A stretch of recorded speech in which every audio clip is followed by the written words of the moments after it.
Flight 447 from London to Los Angeles pushed back from the gate at 11:47 p.m. The cabin lights dimmed to their overnight setting, casting everything in a soft blue glow. In the first-class galley, Patricia Hammond checked her watch and began the quiet work of preparing for a transatlantic red-eye. 23 years as a flight attendant had taught her to read passengers within seconds of boarding. The businessman in 2A would sleep immediately. The couple in 4C would watch movies until dawn. The man in 1D, wearing a baseball cap pulled low and noise-canceling headphones, wanted to be invisible. Patricia knew who he was the moment he'd stepped onto the aircraft. Michael Bublé looked exhausted in a way that went deeper than jet lag. His shoulders carried a weight that had nothing to do with the leather bag he'd stowed overhead. Patricia had seen his face on album covers in airport bookstores, had heard his music playing in terminal lounges, had watched him perform on late-night television in hotel rooms during layovers. But the man who'd mumbled a quiet "thank you" when she'd offered him a pillow looked nothing like the charismatic performer who commanded stages around the world. He looked breakable. Patricia didn't approach him during the initial service. She brought him water without asking, left a blanket folded on the empty seat beside him, and moved through the cabin with the practiced invisibility that long-haul crews perfected over years. Some passengers needed attention, others needed to be left alone. Michael Bublé clearly fell into the second category. The flight leveled off at cruising altitude. Most of first class settled into sleep. Patricia returned to the galley to complete her paperwork and prepare for the mid-flight service that would come in 5 hours. The soft hum of engines provided white noise. The darkness outside the windows was absolute. That's when she heard the galley curtain move. Michael stood in the entrance, still wearing his cap, looking uncertain about whether he should be there. "I'm sorry," he said quietly. "I couldn't sleep. I was wondering if I could just stand here for a minute. I won't bother you." Patricia smiled. "Of course. Would you like something? Tea?" "Coffee, just water, thank you." She poured him a glass and gestured to the jump seat near the window. "You can sit if you want. It's going to be a quiet night." Michael hesitated, then sat. Through the small galley window, the wing lights blinked against the darkness. 35,000 feet below the Atlantic Ocean. Stretched endlessly, they sat in silence for several minutes. Patricia continued her work, giving him space. She'd learned long ago that sometimes passengers came to the galley not to talk, but simply to be near another human being without the pressure of conversation. "You recognized me," Michael finally said. "It wasn't a question." "I did," Patricia admitted. "But I figured if you wanted to be Michael Bublé tonight, you wouldn't be wearing a baseball cap on a red-eye." He smiled slightly. "Fair point. I'm Patricia, by the way." "Michael," he paused, "but you already knew that." Another stretch of silence. The aircraft hit a small patch of turbulence, a gentle rocking that barely registered. "Can I ask you something?" Michael said suddenly. "And you can absolutely tell me it's none of my business." Patricia looked at. "Go ahead. Do you like your job?" The question caught her off guard, not because it was inappropriate, but because of the weight behind it. This wasn't small talk. "I do," she said carefully, "most days, but it's not what I originally planned." "What did you plan?" "Teaching literature," Patricia said. "Then I had my son young and life took different turns. I became a flight attendant instead." "Do you regret it?" Patricia considered the question. "No. But I wonder sometimes what the other life would have looked like." Michael nodded slowly, like she'd confirmed something he'd been thinking. "I've been touring for 6 weeks straight," he said quietly. "London, Paris, Amsterdam, Berlin, back to London. Every night a different city. Every morning a different hotel room. Every evening a different stage." "That sounds exhausting."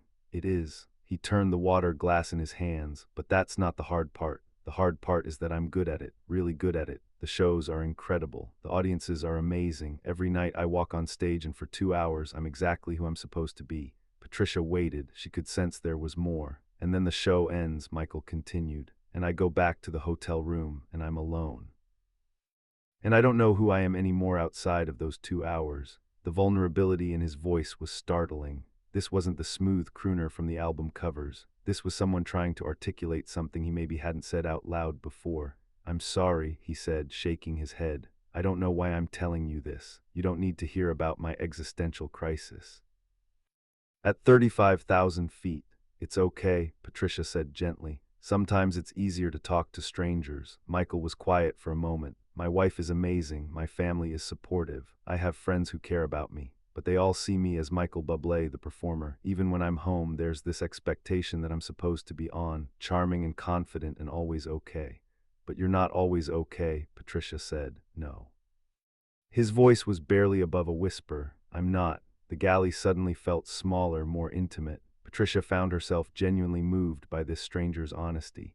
She'd served thousands of passengers over 2 decades, celebrities, business executives, families, couples, but something about this moment felt different. Can I tell you about my son? Patricia asked. Michael looked up. Surprised, of course. His name is Daniel. He's 26. In high school, he was incredibly talented musically, piano and composition. His teacher said he had real potential, that he should study at a conservatory. Did he? Patricia shook her head. He was terrified, not of failure, but of what success might cost. He'd seen too many artists lose themselves, so he chose accounting instead. Stable job, predictable life. Does he still play? No, Patricia said quietly. Sold his piano 3 years ago, said he didn't have time. Michael's expression shifted. Do you think he made the right choice? I think he made the safe choice, but safe isn't always right. She met his eyes. You made the opposite choice. You were good enough and pursued it. Now you're questioning if it was worth it. While Daniel wonders what would have happened if he'd been brave enough to try. The truth of that statement hung in the air between them. I'm not trying to make you feel guilty, Patricia added. Both choices have costs. You're exhausted and questioning your identity, but you're living the life you chose, making music that matters. It doesn't feel real sometimes, Michael said. I've watched you perform on television, Patricia said. That connection isn't fake. You can't manufacture genuine emotion night after night. Something true is at the core. Michael was quiet, absorbing her words. Can I ask you something else? Patricia said, and this is genuinely just curiosity, not judgment. Go ahead. Why do you do it? When you're feeling this empty, this disconnected, why do you keep performing? Michael thought. Long moment, because when I'm singing, I know exactly where I belong, even if that certainty disappears the moment I walk off stage. Patricia nodded. Then maybe the question is how you carry that certainty with you when you're not performing. I don't know how. I don't think anyone does, Patricia said, but awareness is the first step. They sat in comfortable silence. The darkness outside remained absolute. Can I tell you what I wish I'd said to my son? Patricia asked suddenly. Please. I wish I'd told him that choosing safety isn't wrong, but neither is choosing risk. That both paths require courage in different ways, and that giving up something you love because you're afraid of what it might cost you is a different kind of loss than pursuing it and discovering it's harder than you expected. She looked directly at Michael. You're sitting here at midnight feeling lost and exhausted and questioning everything. But you know what my son would give to have that problem? To be so good at something that he had to figure out how to sustain it. You're not failing, Michael. You're just learning that success doesn't solve everything, and that's not a character flaw. That's being human. Michael's eyes were bright. He blinked rapidly, looking away. I'm sorry, Patricia said. I didn't mean to make you cry.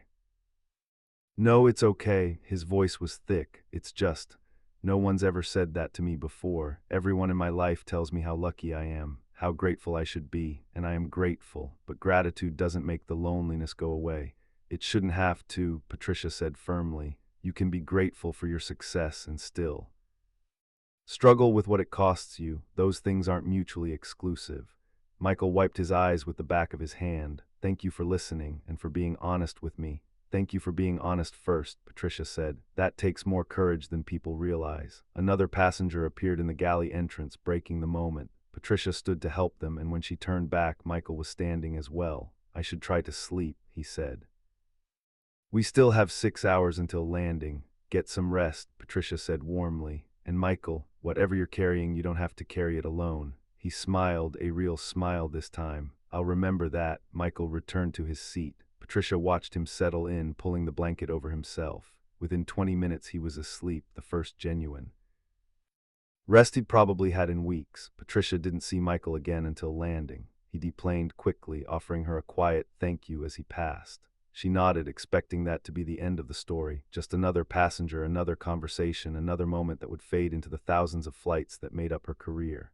She was wrong. 3 weeks later, Patricia's phone rang from an unknown Los Angeles number. Patricia Hammond, this is Marcus Chen, calling for Michael Bublé. He asked me to find you, which wasn't easy. Patricia's heart skipped. Is everything okay? Everything's fine. Michael wants to offer your son Daniel an opportunity. He's looking for someone to help with his touring band, musical arrangements, and orchestrations. Michael thought Daniel might be interested. Patricia couldn't speak.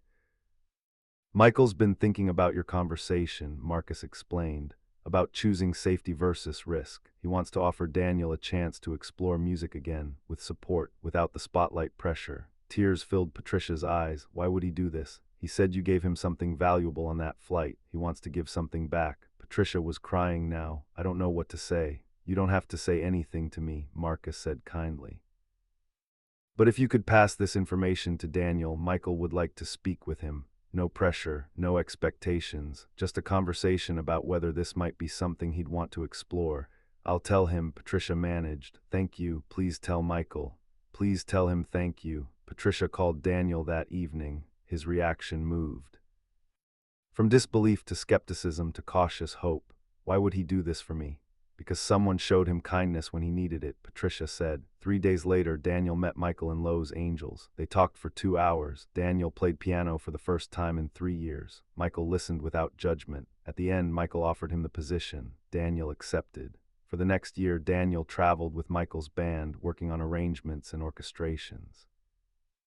The light returned to his eyes. He called Patricia from different cities, excited about his work. Mom, how did this happen? He asked one night from Toronto. Michael Bublé happened, Patricia said. No, you happened. Whatever you said to him on that flight started this.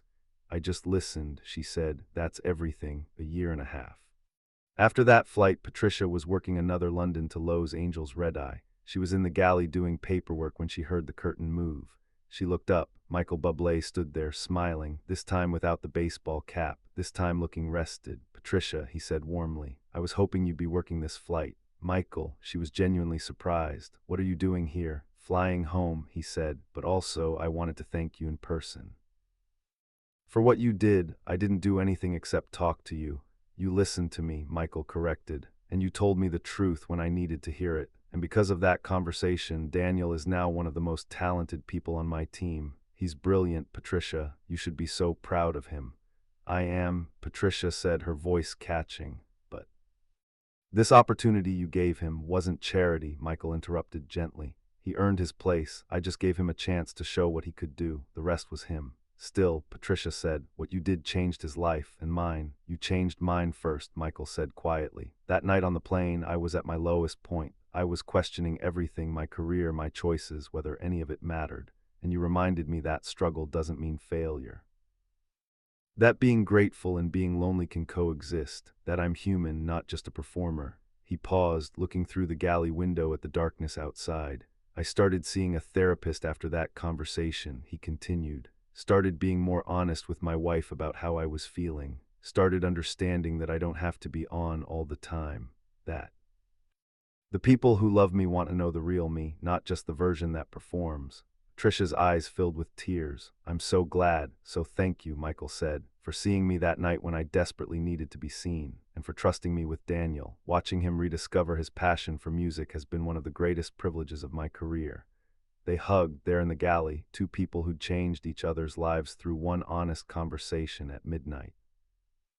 Michael returned to his seat. Patricia resumed her work. The flight continued through the darkness toward Lowe's Angels. Years later, when people asked Patricia about her most memorable moment as a flight attendant, she didn't talk about emergency landings or celebrity encounters or exotic destinations.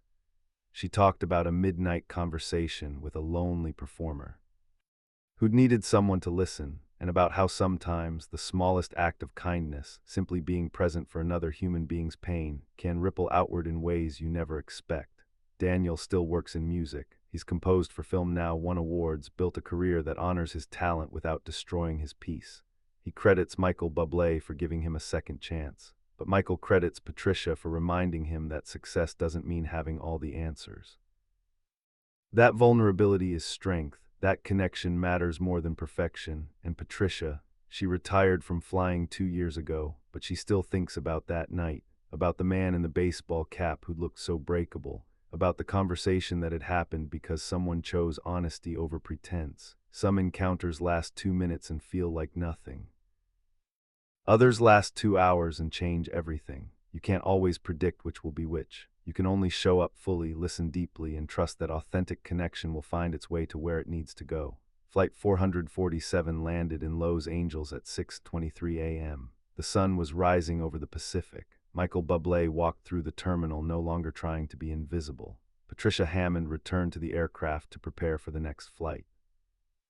And somewhere between London and Los Angeles, at 35,000 feet, two lives had been quietly redirected by the simple act of being seen. That's the truth no one knew until now.